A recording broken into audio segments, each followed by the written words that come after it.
Coach Tim Cone, inamin ang pagkakamali sa pagkaka-coach, kaya natalo ang Gilas Pilipinas sa Chinese Taipei. At Kevin Quiambao at Carl Tamayo, hindi nga ba pinagkakatiwalaan? Sa pagbubukas ng FIBA Asia Cup 2025 qualifiers, maraming Gilas fans ang agad na nadismaya matapos matalo muli ang Gilas Pilipinas sa Chinese Taipei, 95-87. Ito na ang ikalawang sunod na pagkatalo ng Pilipinas sa team ng Taiwan, isang pangyayaring hindi inaasahan, lalo na't dati tinatambakan lang natin ang bansang ito sa mga nakaraang edisyon ng torneo. Pero ngayong taon, ibang klaseng Chinese Taipei na ang hinarap ng Gilas. Sa tulong ng dalawang NBA prospects at isang dominanteng import, kitang-kita ang pag-angat ng antas ng laro ng Taiwan. Mula sa all-local roster, ngayon ay may mga naturalized at half-foreign players na silang bumubuo ng kanilang core, malaking factor sa kanilang pagkakapanalo. Gayunpaman, marami ang naniniwalang hindi lineup strength lang ng Taipei ang dahilan ng pagkatalo, kundi ang maling adjustment at rotation decisions mula sa coaching staff ng Gilas. Mismong si Coach Tim Cone na ang umamin na talo sila sa laban ng utak.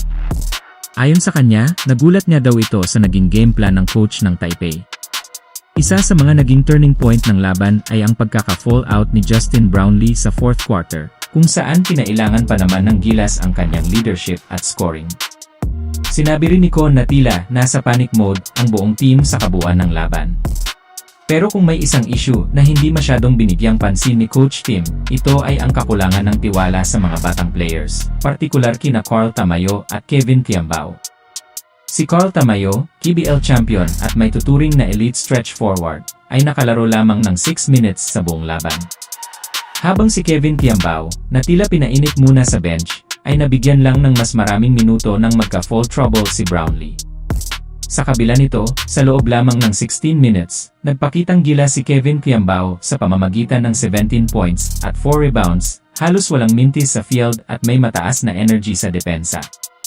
Maraming fans ang naniniwala na kung mas maaga siyang naipasok, posibleng naiwasan ang tuluyang paghahabol ng Gilas at hindi naging one-dimensional ang opensa sa pagdepensa ng Taipei kay Brownlee.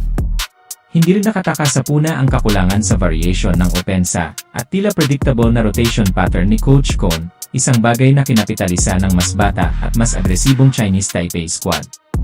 Sa ngayon, si Quiambao ay inaasahang bibigyan na ng mas mahabang playing time sa mga susunod na laro matapos mapatunayan na kaya niyang mag-deliver sa big stage, kahit laban sa mga mas matatangkad at mas pisikal na kalaban. Habang ang Gilas ay may panahon pang bumawi, ang tanong ng maraming fans, magkakaroon ba ng sapat na adjustment sa coaching decisions sa mga susunod na laban? At matututunan ba ang leksyon na ang pagtitiwala sa kabataan, lalo na sa mga batang may potensyal tulad nina Kevin Quiambao at Tamayo, ay isa sa mga susi ng tagumpay?